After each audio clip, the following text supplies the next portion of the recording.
You'll see that, well, we don't have a key component here listed or shown on the screen, and that's by design. We our first step is we recommend covering up the answer choices.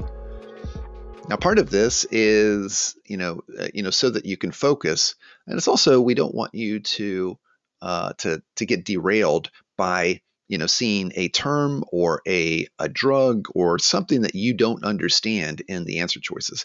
That has a tendency to to throw students, and especially in a high stress environment.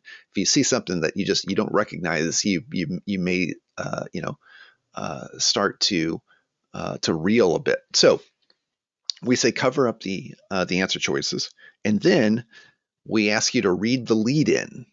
So the lead-in is the question part of each item. And in this case, the lead-in is, which of the following left heart physiologic changes is most likely in this patient? So again, we ask you to read the lead-in first so that you understand what it is you're actually going to be looking for, because some vignettes are pretty long. They're packed with a lot of information. So by going to the lead-in and seeing, okay, what are they going to be asking me, you can then work your way through the vignette and begin tuning in to some of the key info. And we'll be showing you what we think some of the key info is as we work through this. So we've gone through the lead-in. Now we're going to read the vignette. A 40-year-old man comes to the clinic with increasing shortness of breath. He says it is worse with exercise and when lying down to sleep. Blood pressure is 130/60. An early diastolic murmur is heard at the left sternal border with the patient leaning forward. So again, we read the question or the lead-in. Which of the following left heart physiologic changes is most likely in this patient? And what I'd love for you to do is to go down to the question box and let us know how many steps you think this question is. Essentially,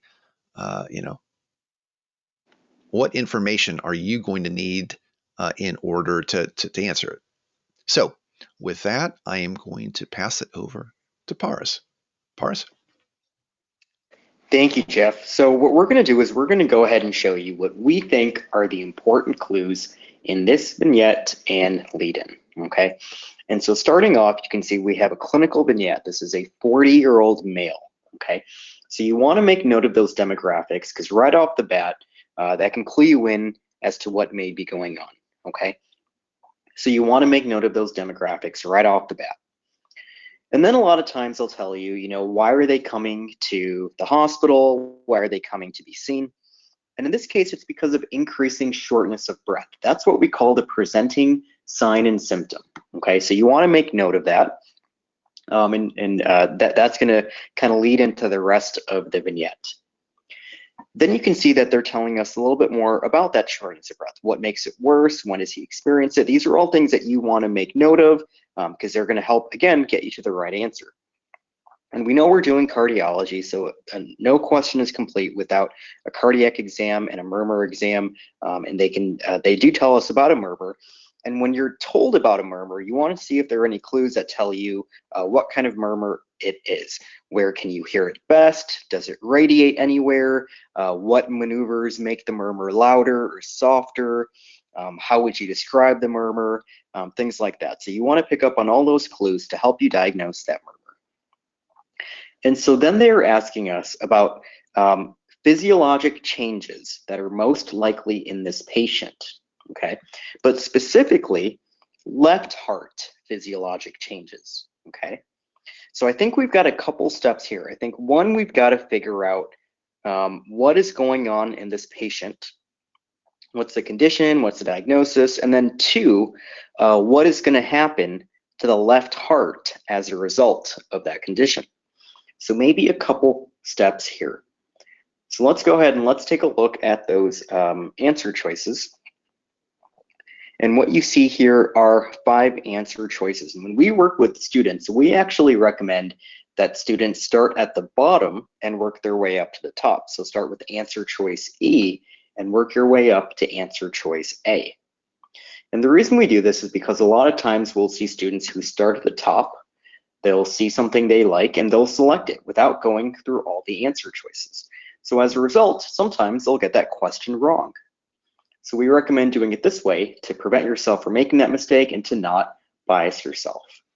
So let's go ahead and let's do that now. E, increased stroke volume with decreased flow through the aortic valve. D, increased stroke volume and end diastolic volume. C, increased end systolic volume with decreased stroke volume. B, increased atrial pressure with low end diastolic volume.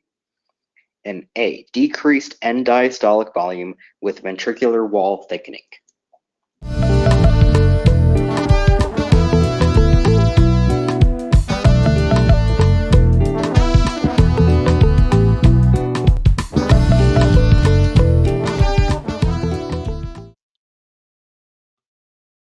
So the top vote getter was answer choice D, increased stroke volume and diastolic volume. It was running neck and neck there for a while with answer choice C, which was increased end systolic volume with decreased stroke volume. And then, I don't know, over time, D kind of stretched its lead, but also, a significant number of votes for both A and B as well. So not a clear consensus on this one. So we're going to go ahead and hide the results, and we're going to reveal the answer. And the answer is answer choice D. So nice job, everybody. It is increased stroke volume and end diastolic volume. Good job, everybody. If you didn't get it right, that's okay. We're going to walk through the rationale right now here with Paras.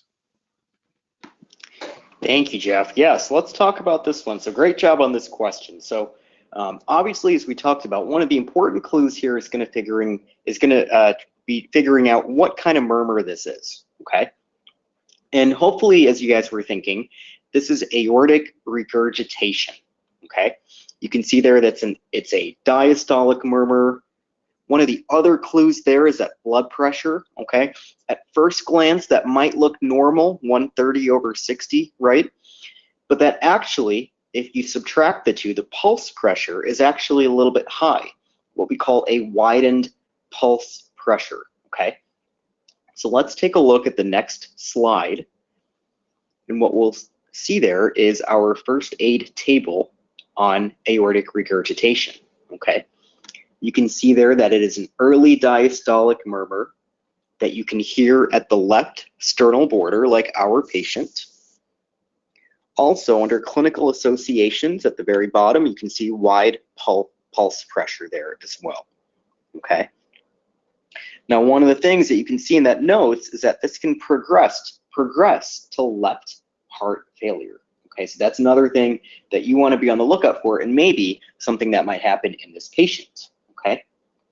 If we take a look at the next slide, what we'll see here is aortic regurgitation, our famous pressure volume loops in certain valve diseases, specifically aortic regurgitation. You can see there how in aortic regurgitation, you have an increase in end diastolic volume, okay? And the reason that is because you have a backflow of blood from the aorta into the left ventricle, okay? Because there's regurgitation of that valve. So now, at the end of diastole, you have an increased volume, end diastolic volume. You can see that on the right. As a result, because you have more blood in that ventricle, that when that ventricle contracts, it's going to be pumping out more blood. And so that leads to an increased stroke volume. So an increase in stroke volume and increase in end diastolic volume is characteristic of aortic regurgitation, okay? So if we go back to our question and take a look at those answer choices, hopefully you can see now why D is the best answer and how that really fits with our 2 steps. 1, aortic regurgitation, and 2, increased stroke volume and end diastolic volume. Okay. Now the other answer choices, in case you selected that, answer choice E is getting at mitral regurgitation. Okay. With that, you would expect more of a systolic murmur with mitral regurgitation. Again, this was a diastolic murmur. Answer choice C, this would be getting at aortic stenosis, which also is a systolic murmur. Okay. Answer choice B is getting at mitral stenosis, which is a diastolic murmur, but that wouldn't explain the widened pulse pressure. And lastly, answer choice A, that is essentially just left ventricular hypertrophy, which can be a secondary effect of high blood pressure. As we can see, our patient actually has normal blood pressure.